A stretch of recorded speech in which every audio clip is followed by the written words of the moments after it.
Hello po mga ka-viewers, kamusta po kayo? Ngayon ay nagbabalik po ako para update kayo sa another vlog for today's video. From nag-house tour po tayo dati, ngayon ay nagtutour naman po tayo sa mga private villa. Alam niyo po mga ka-viewers, dito sa Pinas, usong-uso po talaga yung mga private villa na for staycation. Kaya meron po tayong nakita po dito sa Bulacan. Kung plano niyo po magpagawa ng private villa, ito po, isi-share ko po sa inyo ito para makakuha po kayo ng ideya. Kung naghahanap naman po kayo ng for staycation po, baka makonsider niyo po si Casa de Asia Private Villa. So ngayon tara mga ka-viewers, itutur ko na po kayo dito sa kanilang property. So let's go. Para po sa lot area po ng owner, ito po ay 255 square meters.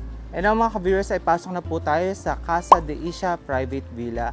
So pagpasok po, tingnan niyo naman po yung bubungad sa inyo, paarko po na porch area. Then ito po, no? Arko din po na gate. And ito na po si Casa Private Villa. Ayan. Ganda po, oh. Bale, ito pong bahay. Ang floor area po nito is 204 square meters. And meron po itong 2 bedroom at 3 bathroom. Bali po mga ka-viewers, sa inspiration po ng owner, ito po ay mala Kardashian ang datingan. Para po sa pool niya, ang square meters po nito is 40 square meters. Meron po siyang lalim na 3 feet and 5 feet and meron na rin po itong kasamang jacuzzi. Tingnan niyo naman po kung gaano po kataas itong bahay. Ito pong pinagawa ng owner is high ceiling. And syempre kung mapapansin niyo po, clear na po yung pinaka window glass niya. And ito pong nakikita niyong wood look sa gilid. Ito po ay spandrel po ang ginamit, kaya po na-achieve po yung pagka-wood look po. No? So, ang lakas po team puti, team kahoy po ng kanyang private villa.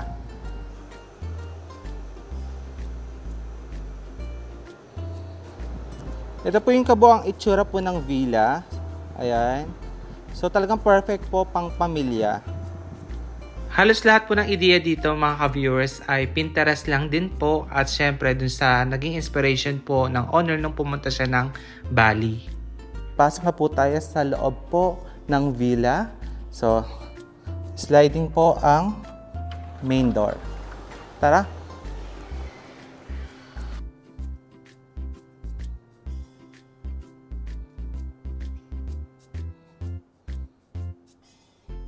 Pagpasok po dito sa loob ni Casa de Asia, makita niyo po yung kanyang living area. Ayan. So, tingnan niyo naman po yung kanyang mga furniture na ginamit po dito. Talagang halos po team puti at team kahoy. Bale, ito po pala ay high ceiling gaya na sinabi ko sa inyo. Talagang mataas po ang pagka-ceiling na ito. Kaya presko po sa loob. And aside po doon, ang ganda po ng ginamit po na pendant light ng owner. Talagang lakas po Bali. Actually, marami po nagsasabi sa kanila na ito pong kanyang interior dito sa bahay is ang lakas daw po maka-Kardashian po yung inspiration. And dito po mga ka-viewers, sa front po ng bahay is meron pong huge na asphalt curtains. Bali, ito po ay blackout po ang ginamit sa linen. Then yung owner po nagpalagay din po ng window blinds na napakaganda rin po ng kulay. Light gray, ayan.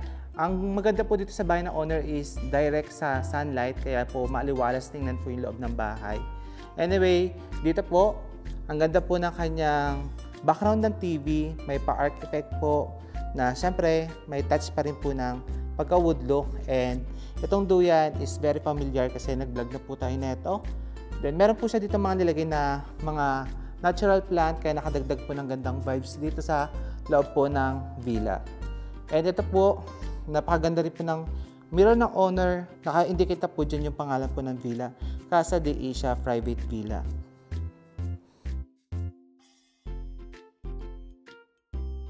Aside po dito mga ka-viewers, ang nagustuhan ko po yung kanilang dining area, yung papunta po doon. Ang laki pong ginanda nitong pa-arc dito. Ang laki po na idagdag sa ganda po ng villa. So dito po, meron pong 8-seaters po na dining table yung owner. Then, syempre, talagang aesthetic. Then, dito naman ay merong island bar. Ayan. Then, ito po yung kitchen niya. So meron na po ditong range hood, induction, and para po sa water, ref, ayan.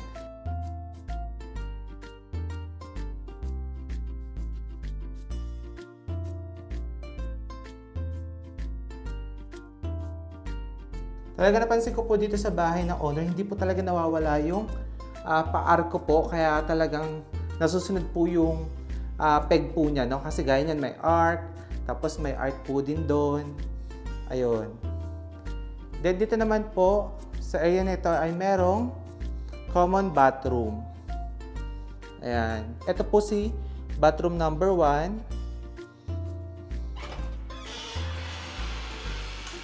Ay, wow. Ang ganda po ng bathroom niya dito. So, ang ginamit po na tiles is marble na 60 by 60. Then, 30 by 60 po para sa wall. And mga ka-viewers, yung mga shower niya, gold, faucet, and everything. Ayun po, no? Even po itong kanyang shower enclosure. Pa-arc po ang finish. And yung light. Ayan. Even po yung ilalim po ng stairs ng owner, ayan, meron din pong decor doon, which is nakadagdag po ng vibes dito sa kanyang villa. And ito pong stairs niya, kung titingnan niyo po, floating po ang datingan ng stairs, and yung kanya pong railings is tempered glass na naka-attach po sa hagdanan po mismo. Bilib po talaga sa owner kasi sabi niya nga daw po Pinterest, then nakapunta lang daw po siya sa Bali. Yun po yung naging inspiration niya sa kanyang pinagawang villa. Ito po yung top view ng living area. Ayan. Dito po sa second floor, meron po dito dalawang bedroom.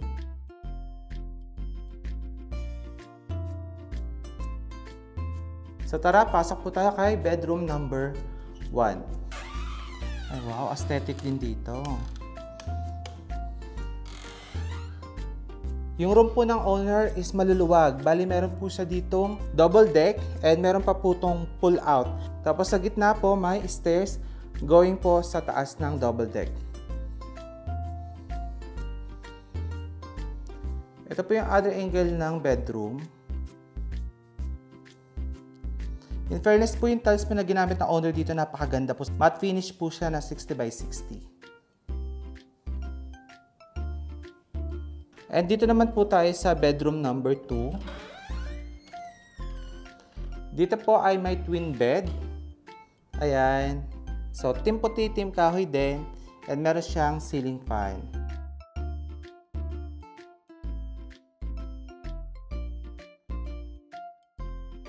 Dito po mga ka-viewers, may sariling bathroom. Ito po si bathroom number 2. Then same vibe po sila nung bathroom sa baba. Alam niyo po mga ka-viewers, habang tinutur ko kayo dito sa bahay po na ito, sa villa na ito, mangha-mangha po ako sa ganda. Kasi ang galing po ng owner, yun lang masasabi ko. Kasi po very elegant, aesthetic po talaga yung datingan. Dito naman po tayo sa other side. Bali dito po ay merong outdoor po na bathroom. Ayun po si bathroom number 3. So pwede din po pala dito mag-coffee. Bali ito po yung outdoor po na bathroom, no? So yung mga maliligo sa pool, pwede po sila dito mag-banlaw or anything.